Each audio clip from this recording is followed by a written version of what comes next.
올해는 우리 민족이 광복을 맞이한 지 꼭 80년 되는 해입니다. 1945년 8월 15일 우리는 오랜 식민의 억압에서 벗어나 자유와 독립을 되찾았습니다. 이는 수많은 선열들의 피와 눈물 그리고 꺼지지 않는 소망이 만든 날이었습니다. 그리고 더 궁극적으로 우리에게 자유를 주시기를 원하신 하나님의 은혜로 이만이었습니다. 하나님께 감사합시다. 그러나 동시에 우리는 단지 그 날의 환희만을 이야기할 수는 없습니다. 침범과 억압의 아픈 과거를 정직하게 바라보고 그 역사를 왜곡 없이 후대에 전하는 일은 여전히 또 우리의 몫입니다. 역사를 잊은 민족에게는 미래가 없다는 말처럼 기억은 곧 우리 민족의 방향이기 때문입니다. 또한 이 기억만으로는 부족하죠. 이제 우리는 용기 있는 화해와 미래를 향한 걸음을 또 내딛어야 합니다.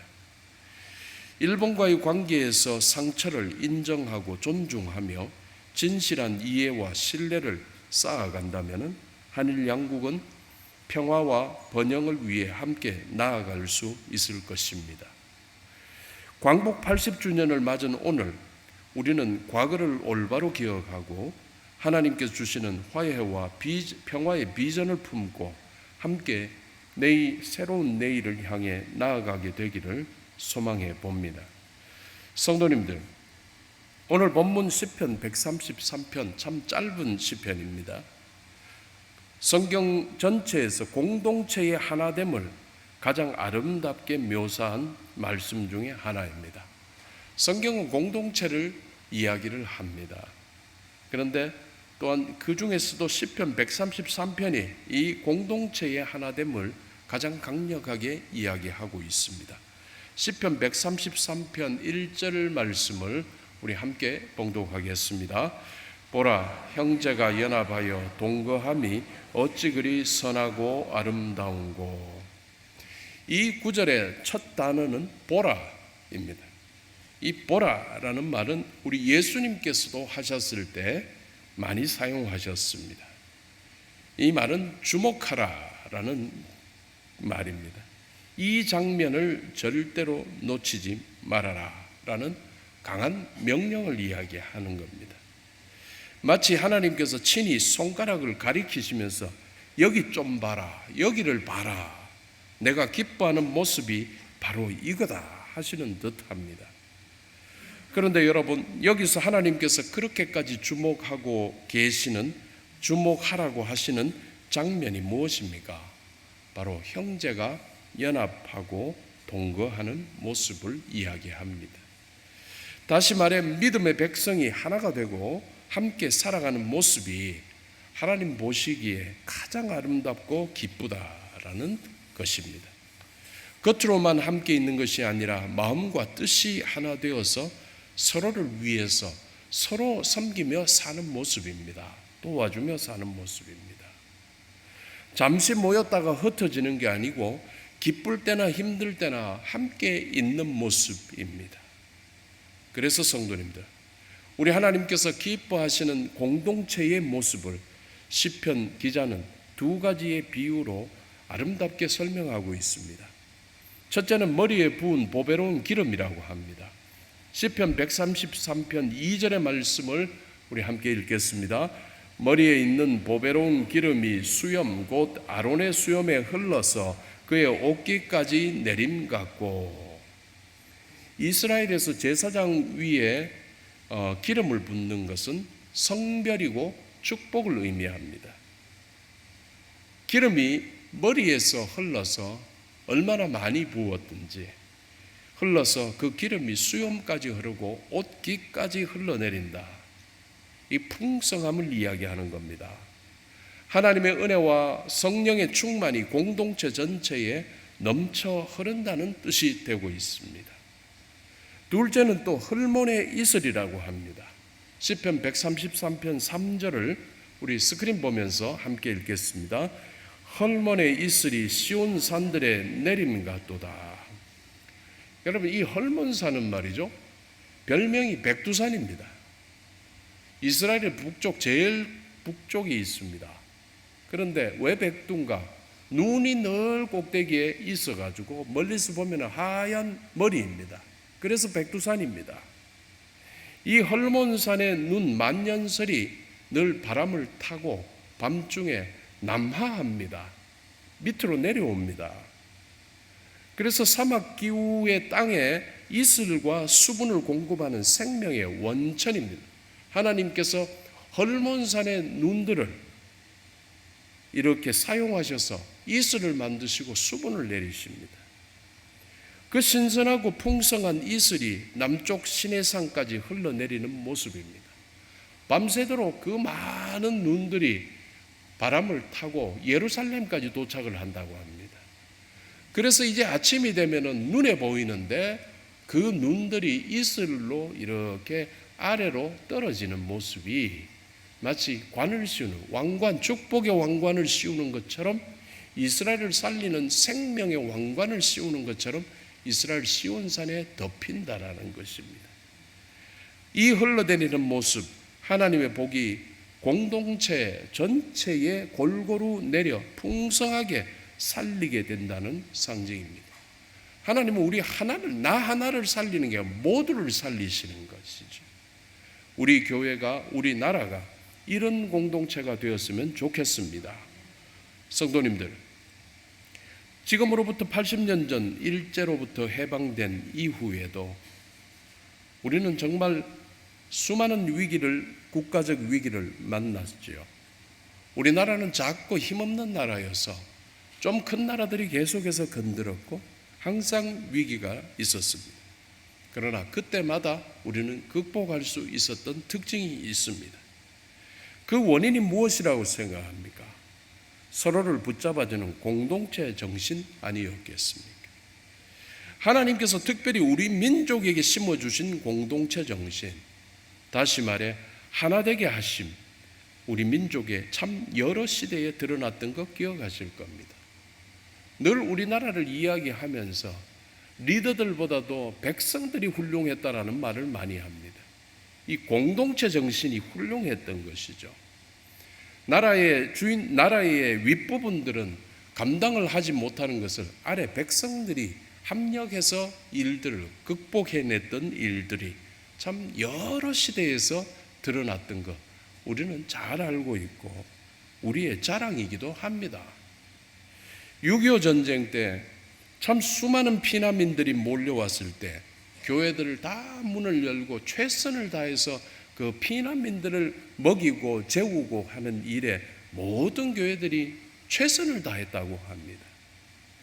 나도 어려운데 나보다 더 어려운 굶주린 이웃을 위해서 조금 있는 쌀이라도 나누어 먹으려고 정말 조용하게 가져갈 수 있게끔 쌀떡들을 오픈해 놓고 더 가난한 사람들이 굶어 죽지 않게끔 가난한 자들이 서로 나누었던 그 일들이 우리 민족의 역사에 있습니다. IMF를 벗어나기 위해서 애기 돌반지까지 다 갖다가 국가에 내면서 그 전 국민이 참여했던 금모으기 운동 등등, 여러분 다른 나라에서는 이런 일들이 있을 수가 잘 없다고 하죠. 우리나라, 우리 민족이 해내는 이 일들 참 이루 말할 수 없이 많습니다. 분명 그 힘은 당시 정부나 당시 제도 이전에 우리 민족 모두가 함께 살고자 하는 마음에서 나왔기 때문입니다. 결국 이 공동체 정신이 약하고 참 약하고 작았던 우리나라를 여기까지 오게 할 수 있었던 것이지요. 그러나 여러분, 오늘의 현실은 어떨까요?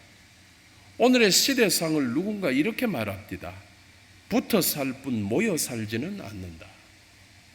우리 땅덩어리가 워낙 작고 또 사람은 거기에 비해서 많은 편이어 가지고 사람들이 늘 보면은 우리는 모두 좁게 살아가고 있어서 붙어는 산다.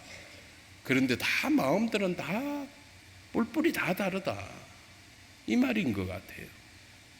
물리적으로는 가까워도 마음은 멀고 정치적으로, 지역적으로, 세대적으로, 이념적으로는 모두가 다 갈라져 있는 것 같다라는 것입니다.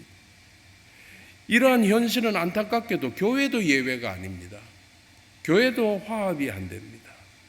교회를 위시한 모든 데서 이 공동체성이 무너질 때 부흥은 점점 멀어지게 되고 갈등과 분열이 스며들지요.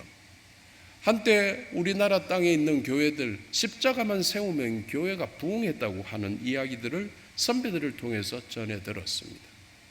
그런데 그 부흥은 멀어지는 것은 공동체성이 무너질 때 부흥은 멀어졌던 것이지요.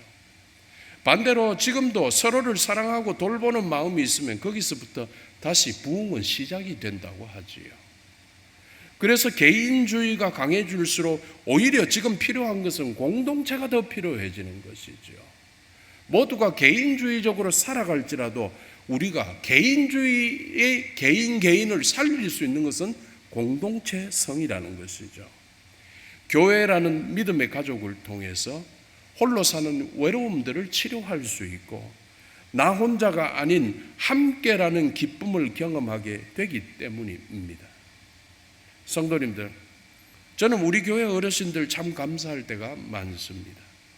주일 예배는 물론이고 찬양 예배, 수요 예배, 새벽 기도회, 월사 기도회, 금요 기도회 등 공예배에 오시는 우리 교회 어르신들 이런 말씀 자주 하십니다.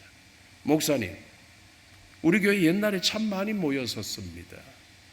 요즘은 그렇지 않은 것 같아서 목사님이 힘 잃으실까 봐서 저라도 나와야지요. 이런 마음들이 하나 둘씩 더 모이고 한 분, 두 분씩 더 실천하면 교회가 많이 모이는 교회가 되는 겁니다. 결국 마음의 문제입니다. 성도들이 가진 공동체성의 문제입니다. 성도끼리 서로 사랑하고 서로를 보고 싶고 그래서 교회에 가고 싶고 교회에 오면은 더 오래 있고 싶고 하는 마음들이 모여서 부흥을 이루게 되는 거죠. 이렇게 부흥을 이루기 위해서 참 힘들게 세월을 보내고 만들어 가지만 부흥을 깨는 것은 또 한순간입니다. 성도가 서로를 다투고 서로를 돌보는 마음을 잃어버리고 양보하지 않고 하다 보면 정말 한순간입니다, 여러분. 우리 교회도 우리도 경험이 있지 않습니까? 꼭 교회의 일을 우선 염두에 두시기 바랍니다. 공동체의 부흥에 여러분의 힘을 보태주시기 바랍니다. 시간이 갈수록 오히려 공동체는 더욱 필요하다는 사실을 기억하고 삽시다. 오늘날 시대 핵가족을 넘어서 혼자 사는 시대입니다. 단독 세대가 너무 많아진 오늘날의 우리 모두에게는 함께 살아가는 공동체는 더욱 필요하게 되었고 교회 공동체가 더욱 부흥해야 될 이유가 있는 것입니다. 혼자 살아가는 외로움이 팽배할지라도 교회에서 만나게 되는 주일날 교회에서 만나고 수요일 교회에서 만나고 또 새벽에 교회에서 만나는 믿음의 가족들이 이 외로움을 치유하며 살 수 있게 만들어주는 것이죠. 가족이 없는 사람이었다가 교회 공동체 속에서 소속되면서 정말 큰 가족을 가진 사람이 되는 겁니다.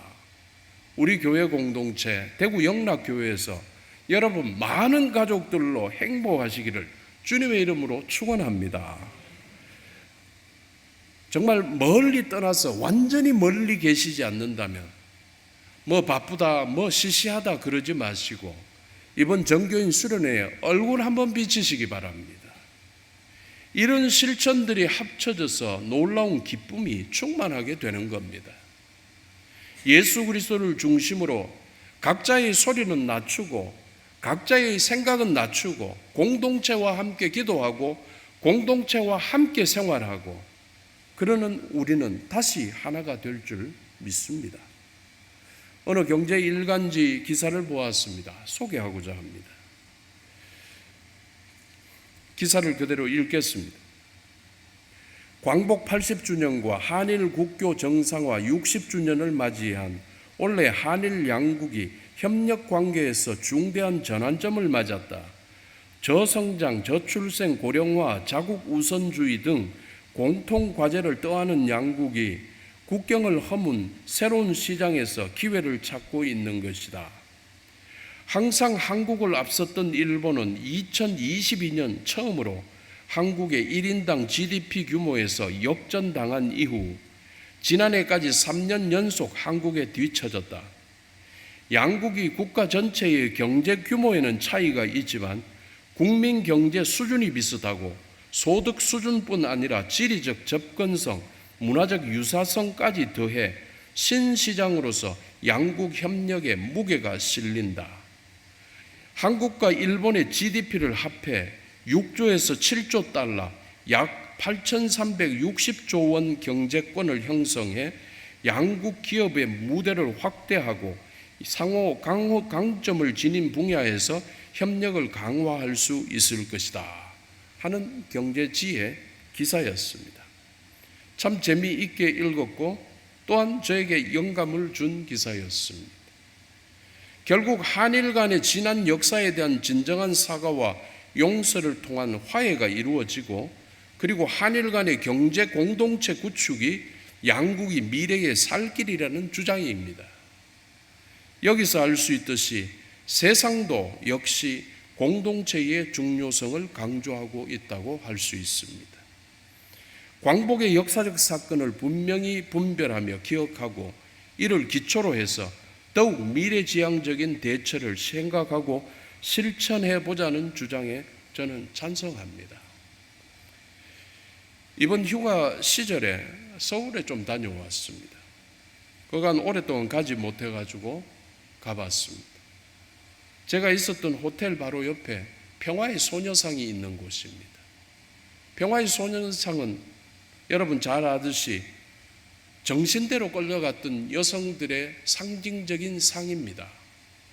그 상은 일본 대사관 정문을 바라보고 있습니다. 길 건너편에 세워져 있습니다.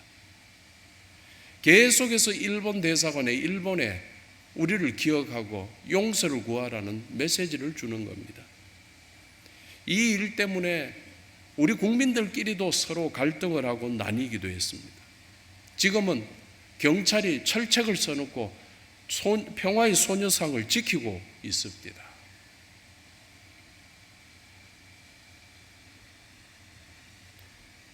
아까도 말씀드렸다시피 나라의 지도자들이 늘 결정하지 못했고 힘들어했던 것을 국민들이 항상 먼저 해냈던 우리나라입니다. 지금 우리나라 국민들의 수준들은 참 대단합니다. 일본을 마치 내 나라처럼 드나듭니다. 우리 다음 세대들은 특별히 더 그렇습니다. 일본 문화를 너무너무 자기 것처럼 즐기고 있습니다. 또 일본 사람들도 마찬가지입니다. 우리나라 오는 게 또 나름대로의 자기의 그 단기 소원이라고 합니다. 또 젊은이들은 우리나라 문화가 너무 멋있다고 여기 와가지고 아주 너무 좋아가지고 그러고 있습니다. 한국의 남자 청년들이 일본에 가가지고 맞선을 보고 있습니다. 일본 여성들과 결혼하고 싶다라는 것입니다. 지금 국민들 같은 경우는 이런 모든 것 부분에서 정말 교류가 잘 이루어지고 있습니다. 문제는 뭔가? 지금 정치권, 지도자들이 늘 그 부분을 해결해내지를 못하고 있는 겁니다. 잘못한 거 있으면 용서를 구하고 또한 피해를 입은 자들은 그 먼 지난 시간의 일들에 대해서 대승적 차원에서 용서하고 화해하고 나아가야 되는 것이 앞으로 미래를 살릴 길인 것 같습니다. 광복절 설교를 제가 해마다 하게 되는데 늘 보면은 지난해에 했던 거하고 상황이 거의 비슷합니다. 여러분 이런 걸 다람쥐 쳇바퀴 돈다고 그러죠. 하나도 진전이 없고 하나도 뭔가에 발라진 게 없습니다. 용서를 구하지 않고 그것 때문에 참 마음에 각을 세우고 있는 게 그렇습니다. 여러분 언젠가는 해내야 될 일인 것 같습니다. 기도를 많이 하고 이 일을 우리가 정말 대승적 차원에서 해내야 될 일인 것 같습니다. 하나님께서 광복을 주시면서 두 나라가 서로 계속해서 싸우고 있으라고 광복을 허락하신 건 아닐 겁니다. 광복을 통해서 더욱더 하나님의 은혜를 누릴 수 있는 나라가 되는 게 중요하죠. 그래서 성도님들, 광복은 끝이 아니라 사명의 시작이라는 사실을 잊지 맙시다. 이 땅의 화해를 위한 사명, 그리고 교회를 통한 회복의 사명입니다. 우리 교회, 우리 가정, 형제가 연합하여 동거하는 아름다운 공동체가 된다면 하나님께서 우리에게 기름 부으시고 복을 주실 것입니다. 또 우리나라와 일본의 미래 역시 적대자의 관계에서 좀 진일보하면 좋겠습니다. 다시 함께 이웃 관계로 발전해 나갈 수만 있다면 한일 두 나라의 미래에도 이 복이 임할 것입니다. 하나님께서 싸우는 자들에게 복을 주시는 게 아니고 화해하고 함께하는 자들에게 복을 주시는 겁니다. 광복절 감사주의를 맞이한 우리는 이 회복의 첫걸음을 떼는 복된 공동체로 살아가게 되기를 주님의 이름으로 축원합니다. 기도하겠습니다.